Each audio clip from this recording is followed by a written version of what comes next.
Hello everyone, मैं हूं मनदीप अग्रवाल। आपका फाइंडेक्स में बहुत बहुत स्वागत है। हमने पिछले क्लास में सीखा था न्यूटन्स के दिए हुए 3 लॉज एंड हमने काफ़ी डिटेल में इन तीनों लॉ की चर्चा की थी। हमने इन तीनों लॉज से रिलेटेड कई न्यूमेरिकल्स भी सॉल्व किए थे और हमने पूरी तरह से अपने कॉन्सेप्ट को क्लियर किया था। आज की इस क्लास में हम सीखने जा रहे हैं the law of conservation of linear momentum. देखिए, हमारे नेचर में टोटल 4 फंडामेंटल कंजर्वेशन लॉ हैं। टोटल हमारे नेचर में 4 फंडामेंटल कंजर्वेशन लॉज हैं, जिसमें चारों के नाम हैं law of conservation of linear momentum, law of conservation of angular momentum, law of conservation of energy and the law of conservation of charge. आज की इस क्लास में हम डिस्कस करेंगे the law of conservation of linear momentum, और ये जो conservation law है ये न्यूटन्स के थर्ड लॉ का एक एप्लीकेशन है। मैं काफ़ी डिटेल में आज आपको इस लॉ को समझाऊंगा ताकि 100% आपका कॉन्सेप्ट क्लियर हो जाए और आप बहुत अच्छे ढंग से इससे रिलेटेड सवाल को सॉल्व कर पाएं। तो शुरुआत करते हैं। जनरली मैंने एक बात ऑब्जर्व की है कि बहुत स्टूडेंट्स को इंटरनल एंड एक्सटर्नल फोर्स को लेकर के काफी मन में डाउट रहता है, और इसीलिए मैंने सोचा कि सबसे पहले हम इंटरनल एंड एक्सटर्नल फोर्सेस के बारे में डिस्कस करें, फिर जाकर के हम law of conservation of linear momentum की बात करेंगे। देखिए, जनरली जो concept of internal and external forces है वो रिलेटिव है। रिलेटिव है का ये मतलब है कि कोई फोर्स किसी ऑब्जर्वर के लिए इंटरनल है या फिर एक्सटर्नल है, वो उस ऑब्जर्वर पे ही डिपेंड करेगा। किसी के लिए कोई फोर्स अगर इंटरनल है तो वही फोर्स किसी के लिए एक्सटर्नल भी हो सकता है। और मैं अपनी बात को समझाने के लिए आपको एक एग्जांपल देता हूं। आप मेरी बात को एकदम ध्यान से समझिएगा।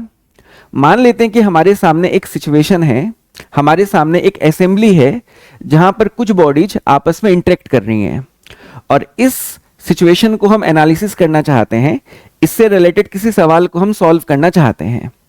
सिंप्लिसिटी पर्पस के लिए मैं ये मान लेता हूं कि हमारी असेंबली में टोटल 3 बॉडीज है, ए, बी एंड सी। जो हमारी असेंबली है, जो हमारे सामने सिचुएशन है, उसमें टोटल 3 बॉडीज हैं, ए, बी एंड सी। अब ये आप पे डिपेंड करेगा कि अगर आपको न्यूटन्स लॉ की मदद लेनी है या फिर आपको न्यूटन्स लॉ अप्लाई करना है तो आप कौन से पार्ट में पहले अप्लाई करना चाहते हो।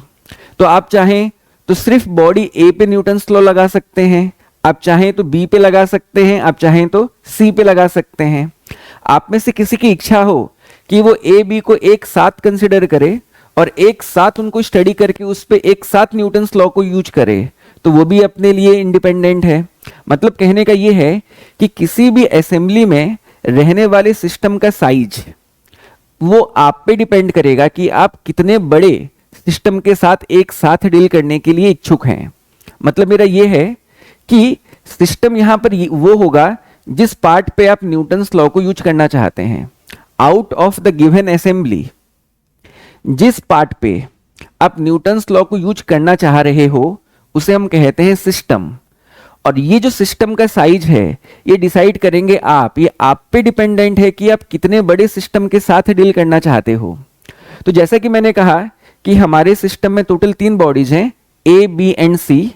तो मान लिया जाए आप में से किसी ने बॉडी ए को अपना सिस्टम माना, तब उस केस में ए पे जो फोर्स बी ने लगाया होगा, ये जो फोर्स सी ने लगाया होगा, ये दोनों ही फोर्सेस एक एक्सटर्नल फोर्स होगा। क्योंकि हमारा सिस्टम सिर्फ एक बॉडी ए का बना हुआ है तो ए पे लगने वाला हर फोर्स एक्सटर्नल हो जाएगा। लेकिन मान लेते आपने ए एंड बी को एक सिंगल सिस्टम माना और आपने सोचा कि मैं इन दोनों पार्ट को एक साथ लेकर के इसे एक साथ सिस्टम कंसिडर करके मैं न्यूटन्स लॉ यूज करूंगा, तब उस केस में वही बी से लगने वाला ए पे फोर्स एक इंटरनल फोर्स होगा, जबकि सी से लगने वाला फोर्स ए पे एक एक्सटर्नल फोर्स हो जाएगा। मैं उम्मीद कर रहा हूं मेरी बात आपको समझ में आ रही होगी।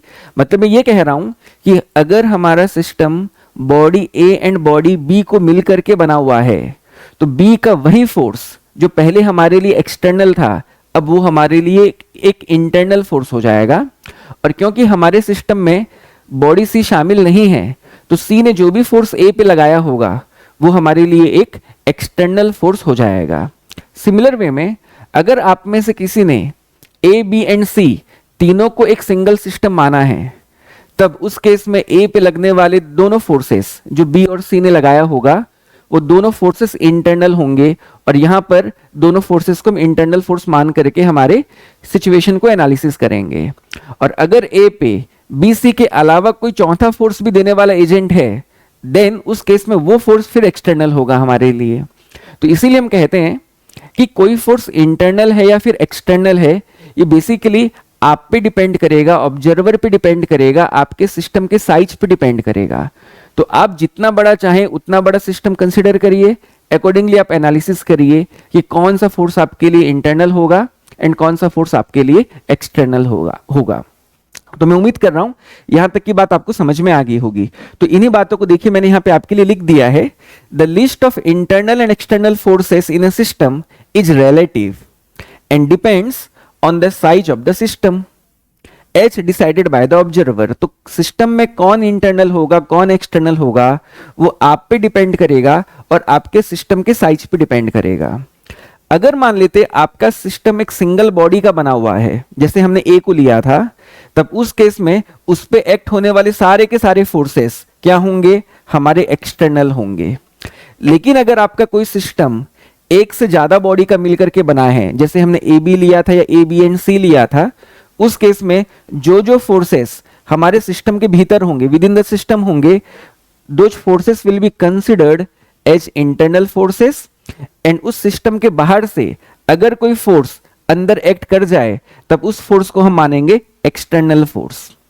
ठीक, जनरली एक मिसकंसेप्शन लोगों के मन में और क्या होता है कि वो इंटरनल फोर्स को बेसिकली बॉडी के अंदर से जनरेटेड फोर्स को मानते हैं। मतलब मान लेते आप एक बस में हैं और बस को अंदर से धक्का मार रहे हो, तो जनरली हम इसे इंटरनल फोर्स मान बैठते हैं। लेकिन मैं आपको बता दूं यहां पर कि अगर आपका सिस्टम सिर्फ बस है, तो बस के अंदर से भी हमने जो बस को धक्का मार के फोर्स लगाया होगा वो फोर्स को हम एक्सटर्नल मानेंगे। लेकिन अगर हमारा सिस्टम बस और आपको मिला करके बना हुआ है, तब उस केस में वही आपका फोर्स एक इंटरनल फोर्स होगा। मैं अपनी बात को एक बार वापस से रखता हूं। जनरली लोग क्या सोचते हैं, क्या मिसकंसेप्ट मन में डेवलप करते हैं कि इंटरनल फोर्स वो समझते हैं कि जो फोर्स बॉडी के अंदर से डेवलप हो रहा है वो होता है, बट ऐसा नहीं है। एक बॉडी के अंदर से डेवलप्ड फोर्स को भी हम एक एक्सटर्नल फोर्स मान सकते हैं अगर हम अंदर से डेवलप करने वाले एजेंट को सिस्टम का पार्ट न माने तो। मतलब अगर आप बस को अंदर से धक्का मार रहे हो, आप बस के अंदर हो, लेकिन मेरे सिस्टम में आप शामिल नहीं हो, खाली बस शामिल है, तब उस केस में आपने जो फोर्स लगाया है बस में वो एक इंटरनल फोर्स नहीं कहलाएगा मेरे लिए, वो मेरे लिए एक एक्सटर्नल फोर्स होगा। लेकिन अगर मैं अपने सिस्टम में आपको शामिल कर लूं बस के साथ, तब उस फोर्स को मैं इंटरनल फोर्स मान करके चलूंगा। तो बिल्कुल आप एकदम क्रिस्टल क्लियर वे में इन दो फोर्सेस के बारे में समझे रहिए, क्योंकि जनरली बहुत बच्चों को, ऑलमोस्ट सभी बच्चों को इन दो फोर्सेस के बारे में जनरली मिसकंसेप्शन रहता है। वो गलत कॉन्सेप्ट के साथ चीजों को समझते हैं और बाद में प्रॉब्लम को सही ढंग से सॉल्व नहीं कर पाते। तो मैं उम्मीद करता हूं कि यहां तक की बातें एकदम क्लियर होंगी आप तक। अब हम आगे बढ़ते हैं। अब हमारा अगला टॉपिक है linear momentum of a system. हमने जब पिछली क्लास में मोमेंटम को इंट्रोड्यूस किया था, तब मैंने कहा था कि अगर कोई बॉडी का मास m हो और वो बॉडी v वेलोसिटी के साथ मूव करे, तब उस बॉडी की मोमेंटम की वैल्यू होती है mv। एक बॉडी के मास एंड वेलोसिटी के प्रोडक्ट को हम मोमेंटम कहते हैं। ये बात हमने कहा था that momentum represents the amount of motion that a body contains, and amount of motion body का बॉडी के मास एंड वेलोसिटी के साथ डायरेक्टली प्रोपोर्शनल होता है, हमने बात की थी। अभी मैं आपको समझाने जा रहा हूं linear momentum of a system in which there may be more than one body. अभी मैं एक सिंगल बॉडी की बात नहीं कर रहा। हो सकता है कि हमने जो सिस्टम डिसाइड किया है उसमें 2 बॉडी हो, 3 हो, 4 हो, मल्टीपल बॉडीज हो, तब उस केस में उस कंप्लीट सिस्टम के मोमेंटम को हम कैसे फाइंड आउट कर सकते हैं, इस बात को अब हमें समझना है। तब इस केस में हम क्या करेंगे, हमारे सिस्टम में जितने भी बॉडीज हैं, 1 है, 2 है, 5 है, 15 है, जितनी भी हैं, हम हर एक बॉडी की मोमेंटम को mv वाले फॉर्मूले से फाइंड आउट कर लेंगे।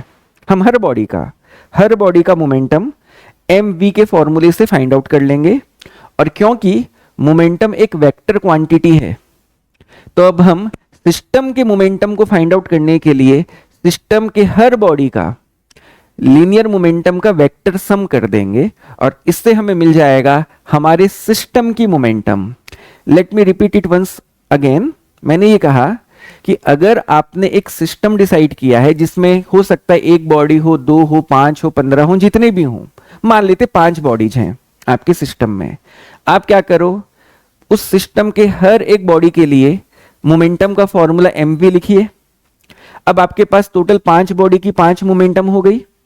अब आपको क्या करना है, इन सभी बॉडीज की मोमेंटम का वेक्टर सम कर देना है। Now why the vector sum?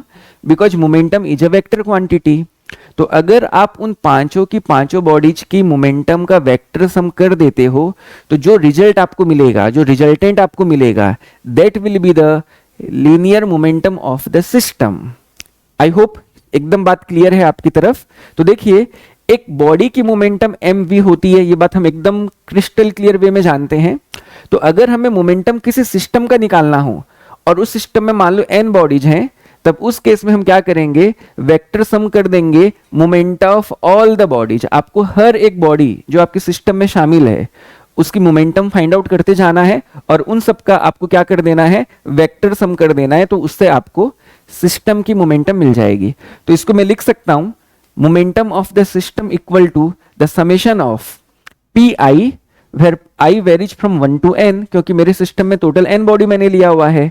तब इसको मैं ऐसा भी लिख सकता हूं, पी आई को लिख सकता हूं MIVI, और इस तरीके से हम हमारे सिस्टम के मोमेंटम की वैल्यू को फाइंड आउट कर सकते हैं। तो अगर मैं इसको एक्सपांड करूं तो मुझको i की जगह में पहले 1 पुट करना है, फिर प्लस करके i की जगह में 2, then 3, then 4 up to n। तो अगर मैं एक्सपांड करूं तो मुझे फाइनली क्या मिल जाएगा, तो पी को एक्सपांड करूं तो आ जाएगा P1 plus P2 plus P3 up to Pn।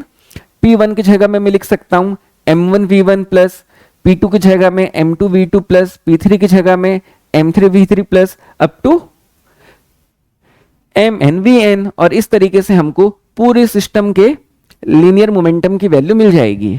तो आपका जो भी सिस्टम का साइज हो, आप जितना बड़ा भी सिस्टम बनाना चाहिए, आपकी चॉइस है। उसमें शामिल हर बॉडी की मोमेंटम को आप लिखो, सबका वेक्टर सम कर दो, ultimately you will have the momentum of the system. Done. Now let us start the law, जिसकी हम चर्चा आज की इस क्लास में करने जा रहे हैं। The law is the law of conservation of linear momentum. हम अब बात करेंगे the law of conservation of linear momentum की। मैं जैसा कि आपको पहले बता चुका हूं कि ये जो एक लॉ है, ये हमारे नेचर का एक फंडामेंटल कंजर्वेशन लॉ है। और बेसिकली जो law of conservation of linear momentum है, it is an application of Newton's third law. कभी कभी आपको जनरली पूछा जाता है कि कौन से लॉ पे law of conservation of linear momentum based है, then the answer will be the Newton's third law. Done. So ये लॉ क्या कहता है मैं आपको बताता हूं। लॉ ये कहता है कि आपने एक सिस्टम का चॉइस किया, आपने एक सिस्टम कंसिडर किया, उस सिस्टम पे जो भी फोर्स लग रहा है वो इंटरनल है। मान लेते हैं कि हमारे सिस्टम में body A and body B है, और हमने जो सिस्टम बनाया है वो ए बी को मिला करके बनाया हुआ है। अब यहाँ पे हो सकता है ए बी पे फोर्स लगा रहा हो सकता है बी ए पे फोर्स लगा रहा हो, दोनों एक दूसरे पे फोर्स लगा रहे हो सकते हैं, लेकिन इस सिस्टम पे कोई एक्सटर्नल फोर्स नहीं है। मतलब मैंने जिस सिस्टम की यहाँ पे बात की, इस सिस्टम में कोई बाहर से फोर्स लगाने वाला नहीं है। There is no external force. और हमारा सिस्टम में सिर्फ कौन सा फोर्स हो सकता है, that is an internal force हो सकता है। तो कोई इंटरनल फोर्स रहे कोई प्रॉब्लम नहीं है, बट हमारे सिस्टम में किसी भी तरह का कोई एक्सटर्नल फोर्स नहीं है। और अगर ऐसा रहा और अगर ऐसा हुआ, तब हमारे सिस्टम के लीनियर मोमेंटम की वैल्यू कंजर्व्ड रहेगी, कांस्टेंट रहेगी, नहीं बदलेगी। मतलब हमारे सिस्टम के मोमेंटम की वैल्यू में किसी भी तरह का कोई बदलाव नहीं आएगा। अगर हमारे सिस्टम में किसी बॉडी की मोमेंटम में कमी आ रही है, तो दूसरे की मोमेंटम में उतना इंक्रीमेंट भी आ जाएगा, सच दैट सिस्टम का इनिशियल एंड फाइनल मोमेंटम हमेशा हमेशा कांस्टेंट रहेगा, कंजर्व्ड रहेगा, और ये हमेशा काम करता है, ये कभी फेल नहीं होता अगर कंडीशन मीट होती है तो लॉ की स्टेटमेंट जैसा कि मैंने बताया, if no external force acts on a system, अगर हमारे सिस्टम में कोई एक्सटर्नल फोर्स ना हो, the linear momentum of the system remains constant. और जब मैं ये कहता हूं कि मोमेंटम कांस्टेंट है, मतलब उसकी मैग्नीट्यूड भी कांस्टेंट है एंड उसका डायरेक्शन भी कांस्टेंट है। व्हेन वी से a vector quantity is a constant, it is constant both in magnitude and direction, मतलब हर तरह से वो कांस्टेंट है, किसी भी तरह का उसमें बदलाव नहीं आ रहा होगा। और इसी को हम कहते हैं the law of conservation of linear momentum. बस आपको क्या याद रखना है कि आपके सिस्टम में कोई एक्सटर्नल फोर्स नहीं होना चाहिए, बस एक ही कंडीशन है, और अगर ये मीट हो जाए तो आप आपके सिस्टम के लीनियर मोमेंटम को कंजर्व कर देना। जितना शुरुआत में मोमेंटम होगा उतना बाद में भी होगा, ये फिक्स है, ये होना ही है, और ये लॉ कभी फेल भी नहीं होगा, है ना, ये कभी फेल नहीं होता। आज तक जितने भी एक्सपेरिमेंट कंडक्ट किए गए, जब जब इस लॉ को वेरीफाई किया गया, हर बार ये लॉ अपने आप को सही साबित किया है, और बिल्कुल आप बेफिक्र होकर के एक्सटर्नल फोर्स के अब्सेंस में मोमेंटम को कंजर्व कर सकते हैं। देखिए एक बात और यहां पे मैं क्या समझाना चाहता हूं कि इंटरनल फोर्सेस के प्रेजेंस में, एक्सटर्नल तो नहीं है बट इंटरनल फोर्सेस के प्रेजेंस में सिस्टम के इंडिविजुअल बॉडीज का, इंडिविजुअल पार्ट्स का मोमेंटम बदल सकता है। क्या नहीं बदल सकता? टोटल सिस्टम की मोमेंटम। मैं आपको एक बात यहां पे एक एग्जांपल के थ्रू समझाता हूं, तब जाकर के शायद आप मेरी बात को और बेटर वे में एक्सेप्ट कर पाएंगे। मान लेते हैं कि हमारे पास दो पार्टिकल्स हैं एंड चार्ज्ड पार्टिकल्स हैं, जिसमें एक का चार्ज है मान लेते पॉजिटिव एंड दूसरे का चार्ज है मान लो नेगेटिव। और हम लोग ये बात अच्छे से जानते हैं that unlike charges attract each other.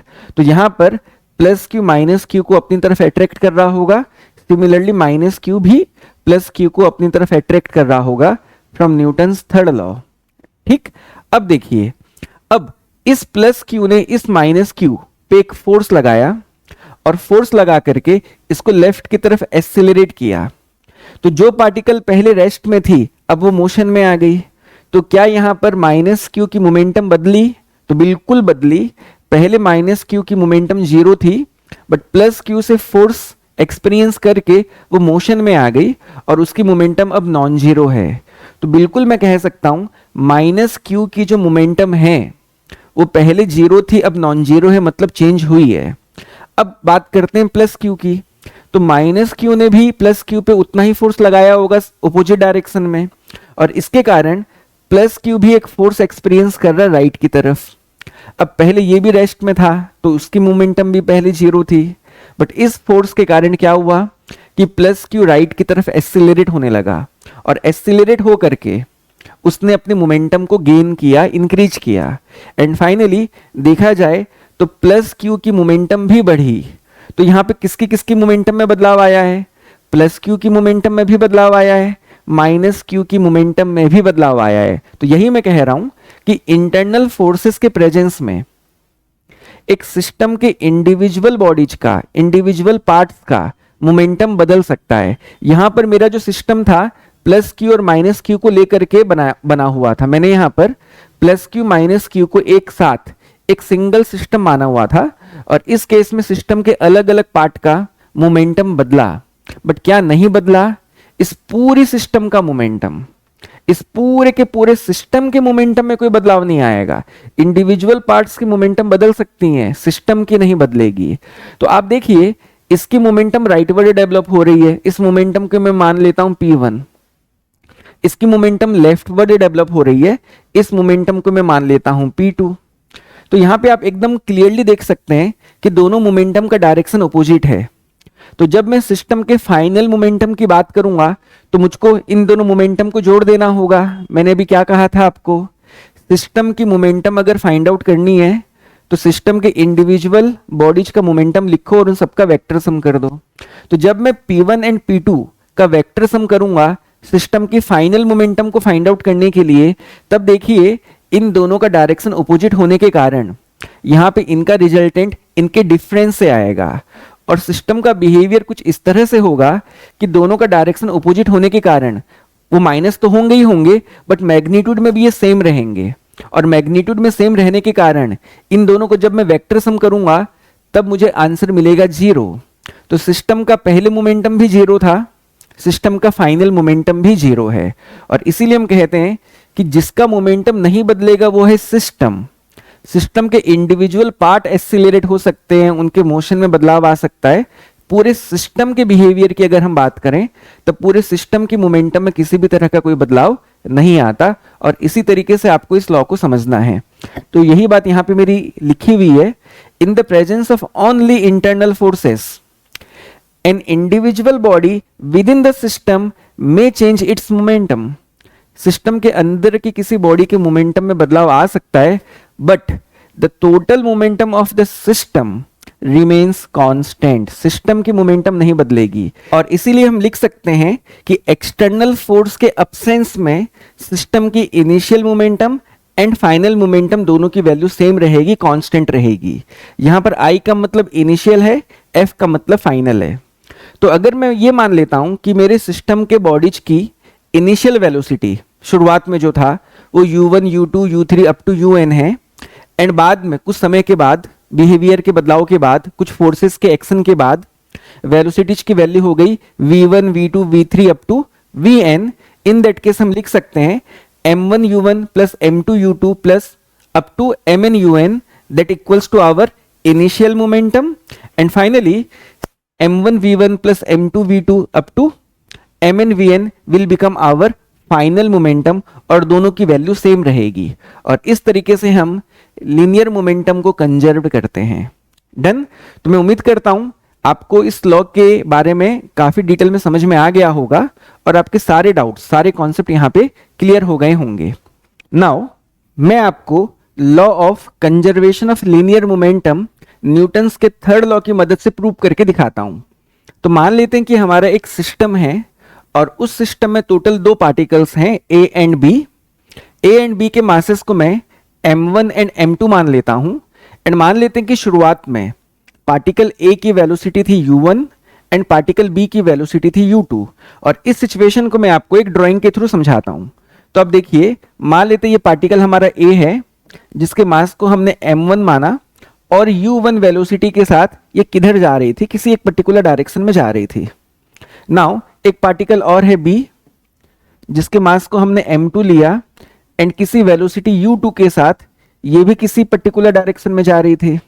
तब इस केस में अगर मैं आपसे ये पूछूं कि A का शुरुआत में मोमेंटम कितना है, that will be equal to m1 u1। और अगर मैं आपसे ये पूछूं कि पार्टिकल B का इनिशियल मोमेंटम कितना है, then it will be equal to m2 u2। तब इस केस में हमारे सिस्टम का इनिशियल मोमेंटम कितना होगा। तो याद करिए मैंने क्या कहा कि हमारे सिस्टम के हर एक पार्टिकल, हर एक बॉडी के मोमेंटम को लेना है और उन सबका वेक्टर सम करना है, और उसी से हमें मिल जाएगा हमारे सिस्टम की मोमेंटम। तब उस हिसाब से हमारे इस सिस्टम की इनिशियल जो मोमेंटम रही होगी वो होगी Pi equal to m1 u1 plus m2 u2। तो ये मेरे सिस्टम के इनिशियल मोमेंटम की वैल्यू हो गई। अब A ने B पे कुछ फोर्स लगाया एंड B ने भी A पे उतना ही फोर्स अपोजिट डायरेक्शन में लगा दिया फ्रॉम न्यूटन्स थर्ड लॉ, और इनके मोमेंटम में बदलाव आ गया। एक्चुअली जब A ने B पे कुछ फोर्स लगाया होगा तो ऑब्वियसली B की मोमेंटम बदलेगी, और जब B ने A पे उतना ही फोर्स लगाया होगा तब उस केस में A की भी मोमेंटम बदलेगी। अब क्यों बदलेगी मोमेंटम? क्योंकि न्यूटन सेकंड लॉ कहता है कि एक बॉडी पे लगने वाला नेट फोर्स उस बॉडी के rate of change of momentum के इक्वल होता है। और क्योंकि यहां पर B ने एक नेट फोर्स एक्सपीरियंस किया फ्रॉम A, इसकी मोमेंटम बदलनी चाहिए, और क्योंकि A ने भी एक नेट फोर्स एक्सपीरियंस किया, A की मोमेंटम भी बदलनी चाहिए, एंड दोनों की मोमेंटम में इंडिविजुअली बदलाव आएगा। A एंड B के बीच में जो फोर्स है वो किसी भी नेचर का हो सकता है, उससे कोई फर्क नहीं पड़ता। मतलब मैं ये कह रहा हूं कि हो सकता है AB के बीच में रहने वाला फोर्स इलेक्ट्रोस्टैटिक हो, या हो सकता है A ने B पे या B ने A पे जो फोर्स लगाया वो ग्रेविटेशनल नेचर का हो, या ऐसा भी हो सकता है कि ए एंड बी आपस में कोलाइड कर गए और एक दूसरे के ऊपर एक कांटेक्ट फोर्स का डेवलप किए। तो फोर्स का कोई भी नेचर क्यों ना हो, बट जो फोर्स है वो ए एंड बी के बीच में है, बट ए और बी को कोई और फोर्स देने वाला यहां नहीं है। सिस्टम पे कोई और बाहर से फोर्स नहीं लग रहा, जो भी फोर्स लग रहा है वो सिस्टम के भीतर लग रहा है। तो उस हिसाब से क्या हुआ कि बी ने फोर्स एक्सपीरियंस किया, एक्सीलरेट किया अपने आप को और वेलोसिटी को u2 से कर दिया v2। एंड सेम वे में ए ने अपनी वेलोसिटी को बदल करके अपने आप को एक्सीलरेट करके वेलोसिटी को u1 से कर दिया v1। तब उस हिसाब से हमारे ए की फाइनल मोमेंटम हो जाएगी m1 v1 एंड बी के फाइनल मोमेंटम की वैल्यू हो जाएगी m2 v2 और हमारे सिस्टम के फाइनल मोमेंटम की वैल्यू हो जाएगी pf which is equal to m1 v1 plus m2 v2। और हमें यह प्रूव करना है कि इन दोनों की वैल्यू सेम है। तो न्यूटन्स थर्ड लॉ को यहां पे हम यूज करते हैं और हमारी इस बात को, इस लॉ को हम यहां पे प्रूव करते हैं। तो देखिए, अगर मान लेते कि B ने जो फोर्स एक्सपीरियंस किया ड्यू टू A, उसको मैं मान लूं force on B due to A FBA, then A भी कुछ फोर्स एक्सपीरियंस करेगा B से और उस फोर्स को मैं मान लेता हूं force on A due to B। और क्योंकि दोनों की मैग्नीट्यूड सेम होती है, डायरेक्शन अपोजिट रहता है, तो मैं FBA को नेगेटिव ऑफ FAB लिख सकता हूं फ्रॉम न्यूटन्स थर्ड लॉ। तो force on B due to A हो गया FBA, force on A due to B हो गया FAB। दोनों इक्वल भी हैं और डायरेक्शन में अपोजिट हैं, इसीलिए यहां पे एक माइनस साइन आया। अब फ्रॉम न्यूटन सेकेंड लॉ हम जानते हैं कि एक बॉडी पे लगने वाला नेट फोर्स उस बॉडी का rate of change of momentum होता है, करेक्ट। तो FBA is the net force on particle B और इसीलिए ये फोर्स पार्टिकल B के rate of change of momentum के इक्वल होना चाहिए। और मैं बिल्कुल लिख सकता हूं इसे the rate of change of momentum of B that is dpb by dt होना चाहिए हमारे FBA की वैल्यू, सेम वे में इक्वल टू माइनस। नाउ क्योंकि ये अब नेट फोर्स है ऑन पार्टिकल A, तब ये वैल्यू किसके इक्वल होनी चाहिए, the rate of change of momentum of A। तब उस हिसाब से इसको मैं लिख सकता हूं dpa बाई dt। नाउ एक बात यहां पे और क्या समझ सकते हैं कि A ने B पे जितने समय तक फोर्स लगाया होगा, B ने भी तो A पे उतने ही समय तक फोर्स लगाया होगा। जो फोर्सेस का जो इंटरवल होता है वो भी इक्वल होता है, मतलब दोनों पार्टिकल्स के बीच में लगने वाला फोर्स एग्जैक्टली सेम समय तक ही होगा। तब उस हिसाब से dt की वैल्यू दोनों साइड में सेम होने के कारण मैं कैंसिल कर देता हूं। नाउ अब मैं dpb को क्या लिख सकता हूं, this is basically the change in momentum of B, जो कि हो जाएगा m2 v2 minus m2 u2। Obvious बात है क्योंकि B की इनिशियल मोमेंटम थी m2 u2 एंड B की फाइनल मोमेंटम है m2 v2, सिमिलरली माइनस। अब dpa is the change in momentum of A, जिसको मैं क्या लिख सकता हूं m1 v1 minus m1 u1, correct. अब इंप्लाइज दैट, बस मैं माइनस मल्टीप्लाई करता हूं RHS में, तो m2 v2 minus m2 u2 equal to minus of m1 v1, minus into minus will become plus m1 u1। So finally मैं RHS से इस वाले टर्म को LHS की तरफ ले लेता हूं, तो ये नेगेटिव टर्म LHS में आके पॉजिटिव हो जाएगा और मैं लिख सकता हूं m1 v1 plus m2 v2, जो कि ऑलरेडी LHS में है। और LHS के इस नेगेटिव टर्म को मैं RHS की तरफ ट्रांसफर कर देता हूं। तो RHS में ऑलरेडी मेरे पास क्या बचा हुआ है, मेरे पास ऑलरेडी m1 u1 बचा हुआ है और ये उधर जाकर के प्लस होके हो गया m2 u2। और आप बड़े ध्यान से देखिए, ये जो RHS का एक्सप्रेशन है ये कुछ और नहीं, हमारा इनिशियल मोमेंटम है, और जो LHS का एक्सप्रेशन है ये और कुछ नहीं, हमारा फाइनल मोमेंटम है। और बिल्कुल यहां पे हम प्रूव कर सकते हैं that initial momentum equals to final momentum. और इस तरह से हम न्यूटन्स के थर्ड लॉ की मदद से ये बात को प्रूव कर सकते हैं कि अगर किसी सिस्टम में एक्सटर्नल फोर्स ना हो, सिस्टम में सिर्फ इंटरनल फोर्सेस शामिल हों, तब उस केस में उस सिस्टम की मोमेंटम में, लीनियर मोमेंटम में किसी भी तरह का बदलाव नहीं आता। अगर यहाँ पे ए बी पे कोई एक्सटर्नल फोर्स होता, कोई एक बॉडी सी होती जो इन दोनों में से किसी को फोर्स लगा बैठती, तब उस केस में ये लॉ काम नहीं करता। ये लॉ तभी काम करेगा जब सिस्टम में सिर्फ इंटरनल फोर्सेस का प्रेजेंस हो, कोई भी एक्सटर्नल फोर्स एक्ट न करे। अब हम बात करते हैं law of conservation of linear momentum के कुछ एप्लीकेशंस की, जिसमें पहला एप्लीकेशन है recoil velocity of a gun. अगर आप किसी मेले में जा करके अगर आपने गन चला करके बलून फोड़ा हो, तो आपने बिल्कुल ऑब्जर्व किया होगा कि जब आप ट्रिगर को प्रेस करते हैं तो गन पीछे की तरफ झटका मारती है, गन पीछे की तरफ मूव करती है। तब उसके पीछे का जो कारण है वो law of conservation of linear momentum ही है, क्योंकि जैसे ही आप ट्रिगर को प्रेस करते हैं तो हमारी बुलेट को एक फॉरवर्ड मोमेंटम मिलती है। नाउ शुरुआत में गन भी रेस्ट में था, बुलेट भी रेस्ट में थी, तो शुरुआत में हमारे पूरे सिस्टम का मोमेंटम जीरो था। लेकिन जैसे ही आपने ट्रिगर को प्रेस किया, हमारी बुलेट को एक फॉरवर्ड मोमेंटम मिली। तो क्योंकि सिस्टम का इनिशियल मोमेंटम जीरो था, तो सिस्टम का फाइनल मोमेंटम भी जीरो होना चाहिए। और क्योंकि इस केस में बुलेट को एक फॉरवर्ड मोमेंटम मिली है, तो मोमेंटम को जीरो मेंटेन करने के लिए गन को एक बैकवर्ड मोमेंटम मिलनी चाहिए। तब जाकर के बुलेट की फॉरवर्ड मोमेंटम एंड गन की बैकवर्ड मोमेंटम आपस में मिलकर के जीरो होंगी, जो कि सिस्टम का हमारा इनिशियल मोमेंटम था। तब इस केस में हम कह सकते हैं कि जो गन बुलेट सिस्टम है उसकी मोमेंटम में कंजर्वेशन हुआ है, और ये हमारे लॉ का पहला एप्लीकेशन रहा। सेकेंड एप्लीकेशन है रॉकेट प्रोपल्सन। ये बात भी आप अच्छे से जानते हो कि जब भी इसरो या फिर नासा या कोई भी स्पेस ऑर्गेनाइजेशन किसी रॉकेट को लॉन्च करती है, तब वो भी इसी फंडामेंटल कंजर्वेशन लॉ को ही यूज करती है। उस दौरान होता क्या है कि जो रॉकेट होता है उससे फ्यूल को एक डाउनवर्ड मोमेंटम गेन होता है। तो क्योंकि शुरुआत में फ्यूल एंड रॉकेट पूरा का पूरा सिस्टम रेस्ट में था, स्टैटिक था, लॉन्चिंग के जस्ट पहले की मैं बात कर रहा हूं, तब सिस्टम की मोमेंटम जीरो थी। तो जैसे ही फायरिंग के बाद फ्यूल को एक डाउनवर्ड मोमेंटम मिलती है, तो सिस्टम के मोमेंटम को जीरो मेंटेन करने के लिए एग्जैक्टली उतना ही अपवर्ड मोमेंटम रॉकेट को मिलता है, और हमारी रॉकेट ऊपर की तरफ मूव करना चालू करती है।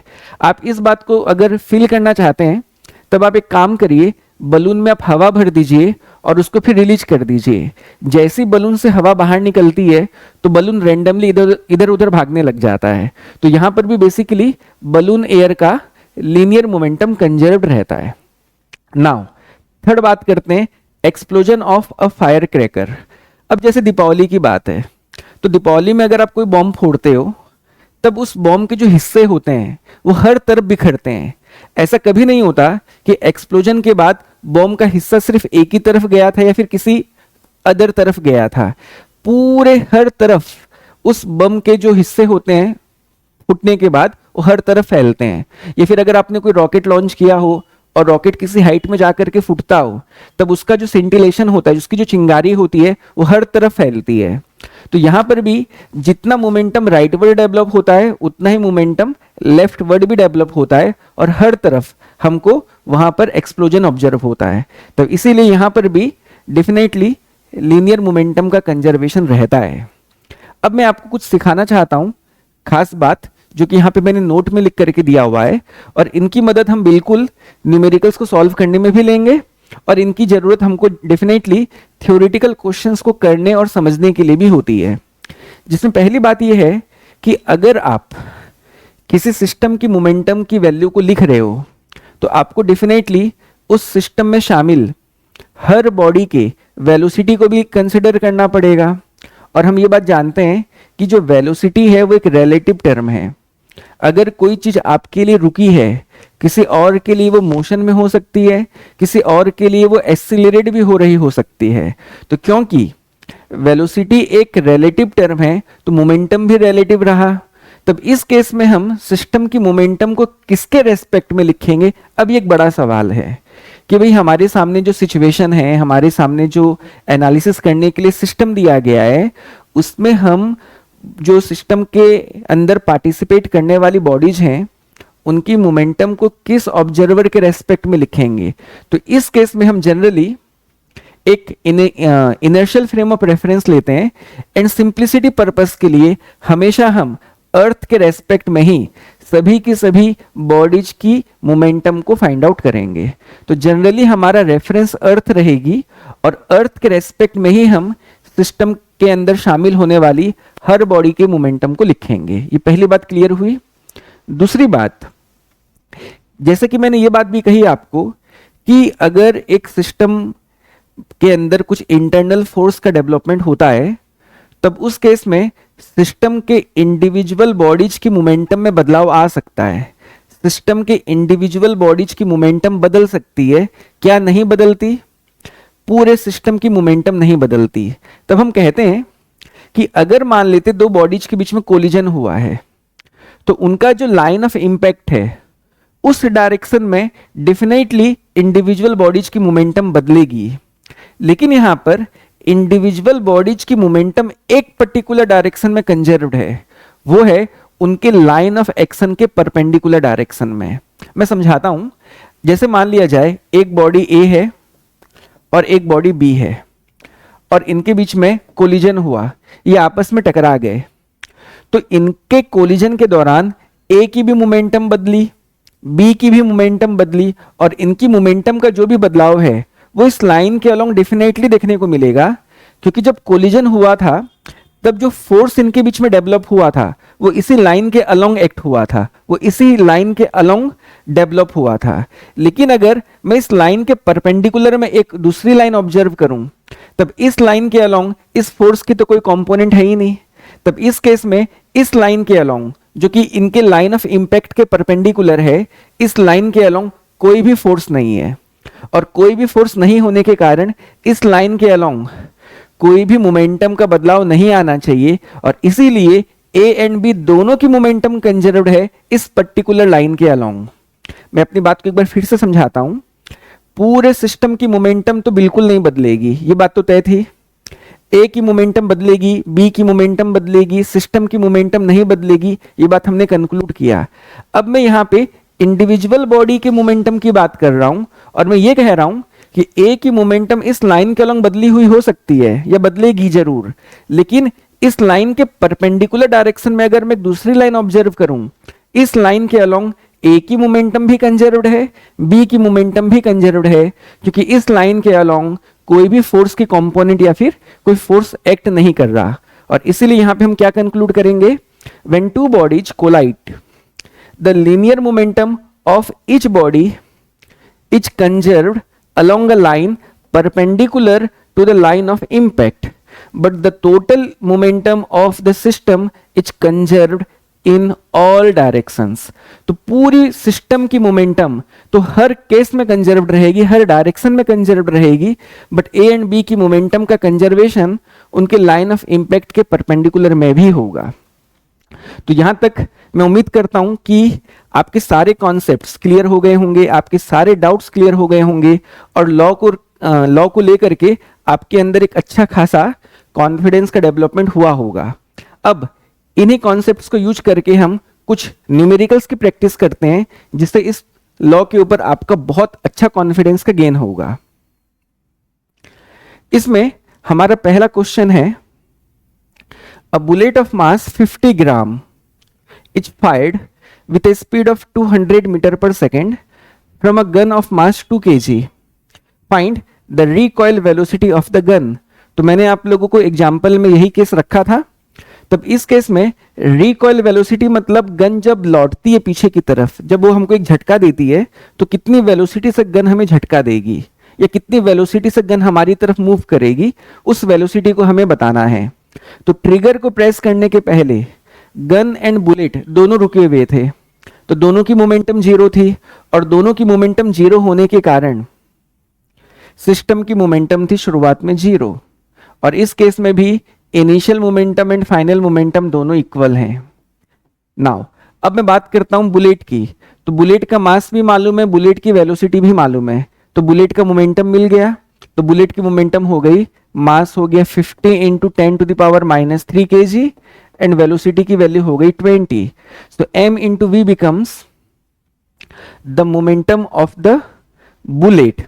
नाउ अब हम बात करते हैं गन की। तो गन का मास 2 kg है और गन की वेलोसिटी मुझे बतानी है। तो ये हो गया मेरे गन का final momentum. This is the final momentum of bullet, this is the final momentum of gun.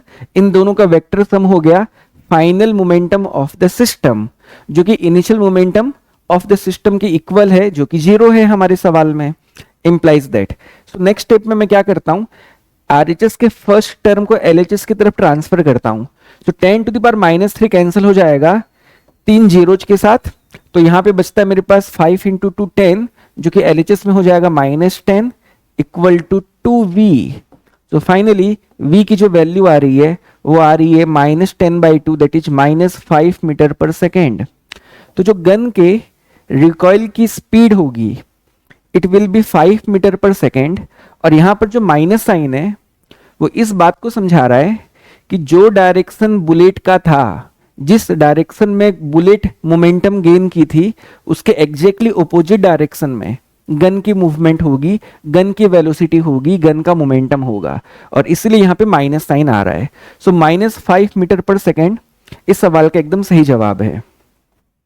Next question है, 2 objects of masses 5 kg and 7 kg are approaching each other with speed 10 meter per second and 2 meter per second respectively. They stick to each other after collision.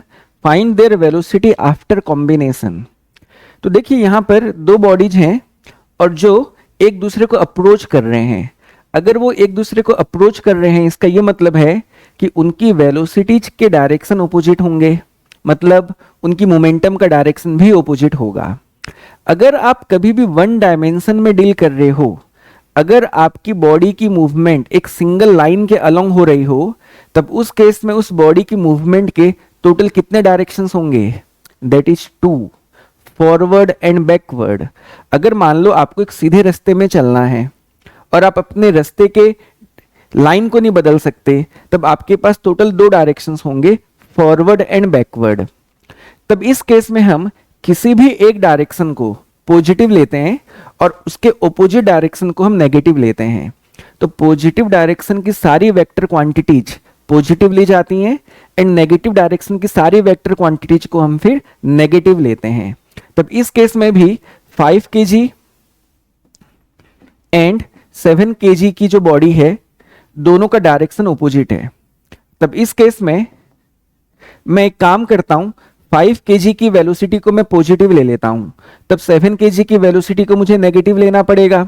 तो 5 kg की velocity की value हो गई 10 metre per second and 7 kg के velocity की value हो गई -2 metre per second. और क्योंकि वो अप्रोच कर रहे हैं तो ऑब्वियस बात है उनका डायरेक्शन ऑफ मूवमेंट ऑपोजिट रहा होगा। हुआ क्या कि कोलिजन के बाद वो दोनों एक दूसरे के साथ जुड़ गए और जुड़ने के कारण अब वो कंबाइन होकर के एक साथ मूव कर रहे हैं। तब हमको बताना है कि उनके कॉम्बिनेशन की फाइनल वेलोसिटी क्या होगी। तो इस केस में भी क्योंकि जो भी फोर्स है उन 2 ऑब्जेक्ट्स के बीच में है, कोई एक्सटर्नल फोर्स नहीं है, इस केस में भी हमारी सिस्टम की मोमेंटम कंजर्व्ड रहेगी, that is initial momentum and final momentum definitely same रहे होंगे। तब इस केस में इनिशियल मोमेंटम की वैल्यू लिखते हैं।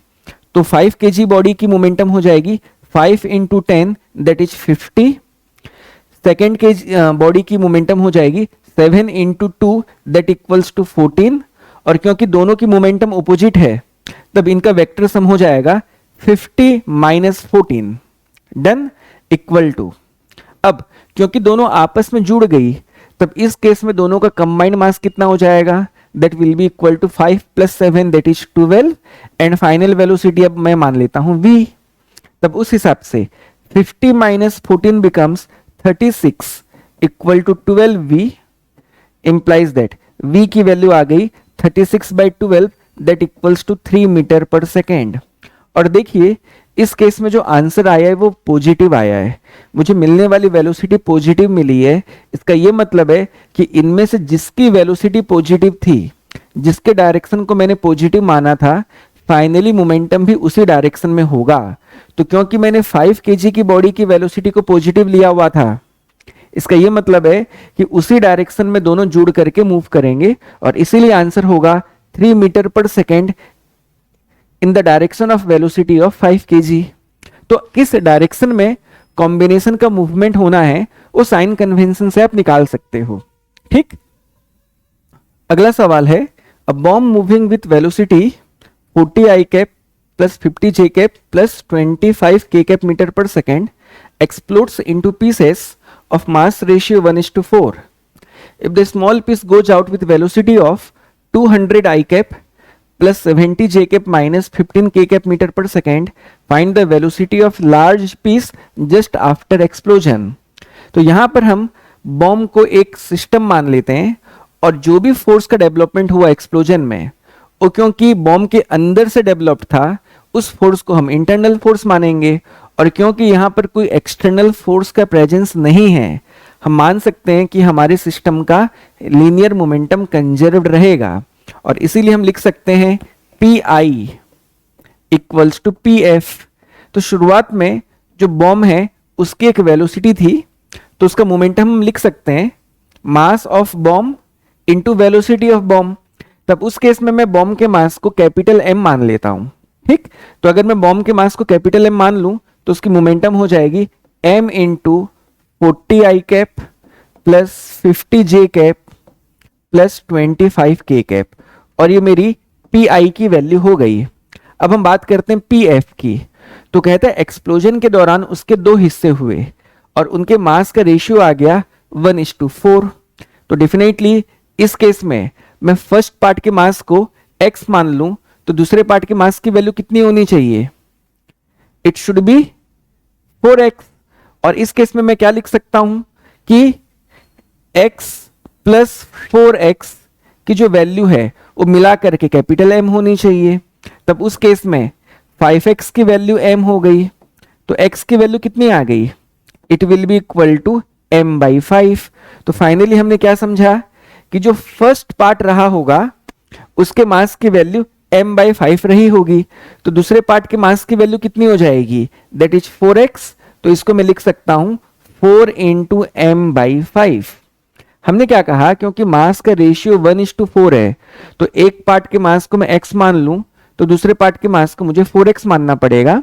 तो दोनों के मास का सम मेरे बॉम्ब के मास के बराबर होने चाहिए। तो x प्लस 4x को मैंने कैपिटल M के इक्वल किया, 5x becomes m, x becomes m/5। तो फर्स्ट पार्ट का मास मिल गया, सेकेंड मास का पार्ट 4 टाइम करना था तो मैंने 4 टाइम्स m/5 कर दिया। तब इस केस में हमारे छोटे वाले हिस्से की मोमेंटम की वैल्यू हो जाएगी m/5 इंटू इसकी जो वेलोसिटी मुझे गिवन है that equals to 200 i cap plus 70 j cap minus 15 k cap plus बड़े वाले पार्ट का मास हो गया 4m/5 और उसकी वेलोसिटी v मुझे बतानी है जिसे मैं v2 मान लेता हूं। ठीक है, अब जो जो कॉमन फैक्टर है उनको कैंसिल करो तो m m एंड m दोनों साइड से कैंसिल हो गया। इंप्लाइज दैट मैं RHS से 5 एंड 5 डिनोमिनेटर में कॉमन ले लेता हूं और 5 को अल्टीमेटली मैं मल्टीप्लाई कर देता हूं LHS के साथ। तो 5 मल्टीप्लाई करने से हो जाएगा 5 into 40 that is 200 i cap plus 5 into 50 250 j cap plus 25 into 5 125 k cap equal to, यहां पर 5 तो मेरा डिनोमिनेटर से कॉमन हो चुका है तो फाइनली क्या बचने वाला है मेरे पास 200 i cap plus 70 j cap minus 15 k cap plus 4v2 ये मेरे पास बचा। इंप्लाइज दैट, तो अगर आप देखें 200 i cap LHS and RHS से कैंसिल हो गया।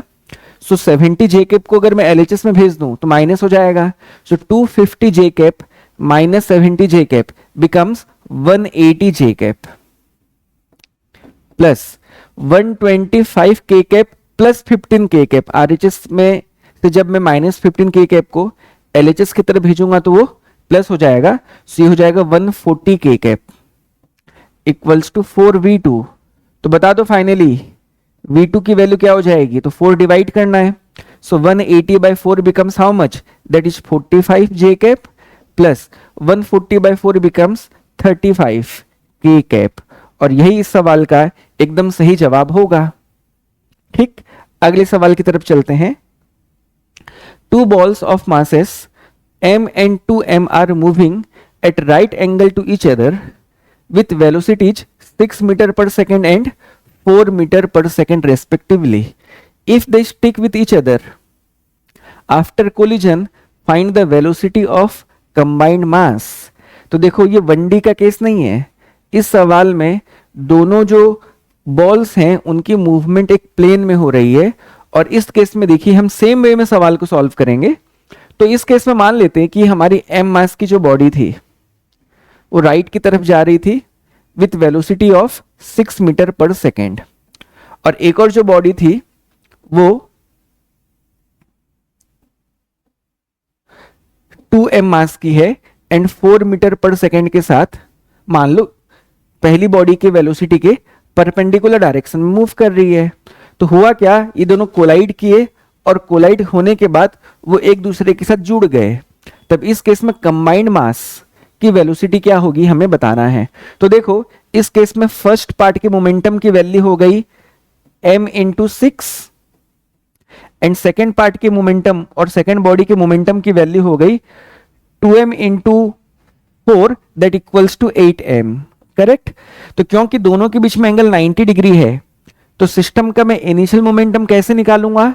तो सिस्टम की मोमेंटम निकालने के लिए हमने कहा था कि इंडिविजुअल बॉडीज की मोमेंटम का वेक्टर सम कर दो।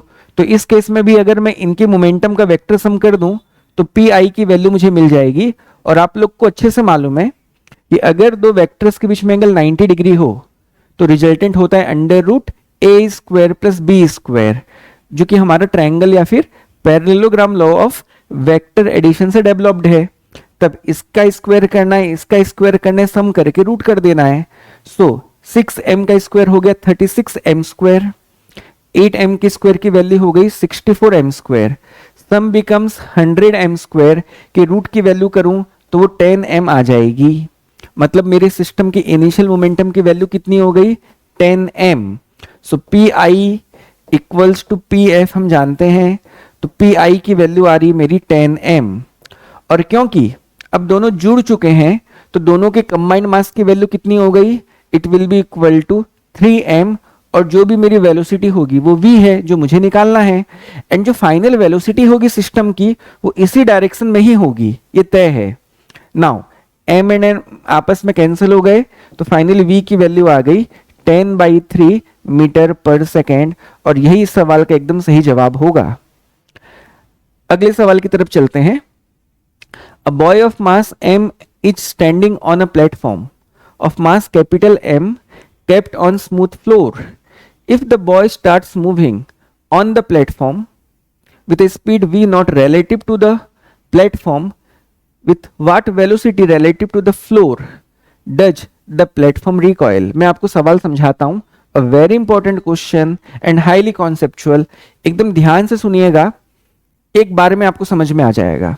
तो मान लेते ये हमारी फ्लोर है, दिस इज आवर फ्लोर, और इस फ्लोर के ऊपर एक प्लेटफॉर्म है जिस प्लेटफॉर्म का मास हमें कैपिटल M दिया हुआ है, और इसके ऊपर एक लड़का है, एक बॉय है जो प्रेजेंट है, और बोलता है कि ये जो लड़का था इसका मास स्मॉल है हमें, और एक प्लेटफॉर्म पे प्रेजेंट है, और प्लेटफॉर्म जो है वो एक स्मूथ फ्लोर पे रखी हुई है। मतलब मेरा जो फ्लोर नजर आ रहा है आपको, ये फ्लोर कैसा है हमारा, स्मूथ है। मतलब इस फ्लोर से हॉरिजॉन्टल डायरेक्शन में इस प्लेटफॉर्म पे किसी भी तरह का कोई एक्सटर्नल फोर्स नहीं है। तो मैं एक काम करता हूं, इस बॉय एंड इस प्लेटफॉर्म दोनों को एक सिस्टम मान लेता हूं, और जो भी फोर्सेस होंगे इन दोनों के बीच में होंगे। लड़का को अगर चल के कहीं जाना है तो उसे फोर्स मिलेगा प्लेटफॉर्म से, जितना फोर्स प्लेटफॉर्म से मिलेगा उतना फोर्स वो प्लेटफॉर्म पे भी एग्जर्ट करेगा। लेकिन जो भी फोर्स होगा वो बॉय एंड प्लेटफॉर्म के बीच में होगा, और इन दोनों पे कोई एक्सटर्नल फोर्स हॉरिजॉन्टल से तो नहीं लग रहा। मतलब हमारी सिस्टम की मोमेंटम हॉरिजॉन्टल डायरेक्शन में कंजर्व्ड रहेगी, ये बात तय है। अब क्या किया कि शुरुआत में ये जो बॉय था ये प्लेटफॉर्म के रेस्पेक्ट में v नॉट वेलोसिटी के साथ वो आगे की तरफ बढ़ने लगा, तो बोलता है कि जो प्लेटफॉर्म है वो कितनी वेलोसिटी से रिकॉइल करेगी। ठीक, मैं आपको सॉल्व करके दिखाता हूं। तो क्योंकि हॉरिजॉन्टल डायरेक्शन में कोई एक्सटर्नल फोर्स नहीं है, तो हॉरिजॉन्टल डायरेक्शन में हमारे सिस्टम की मोमेंटम कंजर्व्ड है। तो पहले प्लेटफॉर्म एंड बॉय दोनों रुके हुए थे, तो दोनों की मोमेंटम जीरो थी, तो सिस्टम का मोमेंटम भी जीरो था। अब हम बात करते हैं मूवमेंट के दौरान क्या होगा। तो ये जो बॉय है ये v नॉट वेलोसिटी के साथ चलने लगा रिलेटिव टू द प्लेटफॉर्म। तो यहां पर देखो, आप एनालिसिस करके देखिएगा, अगर मैं ये मानता हूं कि ये लड़का राइट की तरफ जा रहा है, तब इस केस में इसको नेट फोर्स किधर मिला होगा, क्योंकि वो राइट की तरफ एक्सीलरेट किया रेस्ट से, तो राइट की तरफ ही उसको नेट फोर्स मिली होगी। तो इस कारण इस लड़के को मिलने वाला फोर्स है राइटवर्ड, और वो फोर्स दिया किसने, इस प्लेटफॉर्म ने। अब अगर इस प्लेटफॉर्म ने इस लड़के को राइट की तरफ फोर्स एग्जर्ट करके दिया है, तो इस लड़के ने इस प्लेटफॉर्म पे कौन से डायरेक्शन में फोर्स लगाया होगा, आप सोचिए। न्यूटन्स थर्ड लॉ से अपोजिट, मतलब यह है कि जो मेरी प्लेटफॉर्म है जो रिकॉइल होगी वो पीछे की तरफ होगी, और इसकी रिकॉइल वेलोसिटी को मैं v मान लेता हूं। ठीक, तो अब हम बात करते हैं लड़के की फाइनल मोमेंटम की। तो लड़के का मास हो गया m, और हम अब लिखना चाहते हैं लड़के की वेलोसिटी को। तो एक नोट मैंने आपको पढ़ाया था, और उस नोट में मैंने एक बात कही थी आपको कि जब भी हम किसी सिस्टम की मोमेंटम की बात करेंगे, तो जनरली क्योंकि मोमेंटम एक रिलेटिव टर्म है, पर्सन टू पर्सन मोमेंटम की वैल्यू बदलती है, तब हम जनरली अर्थ के रेस्पेक्ट में ही हर बॉडी की मोमेंटम की वैल्यू को लिखेंगे। तो ये जो लड़का है, ये जो बॉय है, ये v नॉट वेलोसिटी के साथ प्लेटफॉर्म के रेस्पेक्ट में चल रहा है आगे, बट प्लेटफॉर्म पीछे सरकती जा रही है। तो अगर मैं आपसे ये पूछूं ग्राउंड के रेस्पेक्ट में इस बॉय की क्या वेलोसिटी होगी, तो कितनी होगी वो, it will be equal to v not minus v। अगर v नॉट वेलोसिटी के साथ लड़का राइट की तरफ मूव किया एंड प्लेटफॉर्म v वेलोसिटी से पीछे सरक गई, तो नेट वेलोसिटी उसकी ग्राउंड के रेस्पेक्ट में कितनी होगी, obviously v not minus v। तो ये हो गई मेरी final momentum of the boy. अब बाकी रह गया final momentum of the platform. तो mass of platform is capital M and velocity of the platform is minus v। ना वाई माइनस, क्योंकि देखो मैंने बॉय की वेलोसिटी को पॉजिटिव लिया हुआ है एंड प्लेटफॉर्म की वेलोसिटी के साथ माइनस साइन एसोसिएटेड है, और इसीलिए यहां पर प्लेटफॉर्म की वेलोसिटी में माइनस साइन आएगा। ठीक, जैसे कि मैंने कहा था वन डायमेंशन में टोटल दो डायरेक्शंस होते हैं, फॉरवर्ड एंड बैकवर्ड। तो फॉरवर्ड मोमेंटम को पॉजिटिव लिए हो तो बैकवर्ड मोमेंटम को नेगेटिव लेना होगा। आप इस इक्वेशन को सॉल्व कर दो, आपको आंसर मिल जाएगा। So implies that 0 equals to M V naught minus small M V minus capital M V. ठीक, यहां पे मैं v लगा सकता हूं, कोई इशू वाली बात नहीं है, एरो लगा सकता हूं। इंप्लाइज दैट अब इन दोनों टर्म को LHS की तरफ ले लूं और मैं v को कॉमन ले लूं, तो बचेगा v into small m plus capital M which is equal to M V not. So finally v की वैल्यू आ जाएगी small m V not upon small m plus capital M, और यही इस सवाल का एकदम सही जवाब होगा। तो आज जो हमने क्वेश्चन सॉल्व किए वो बहुत बढ़िया सवाल थे इस टॉपिक से रिलेटेड, और मैं बिल्कुल विश्वास करता हूं कि आपके सारे डाउट्स इस क्लास के थ्रू क्लियर हो गए होंगे। तो आज के इस क्लास में इतना ही। Thank you so much for watching this video. Thank you.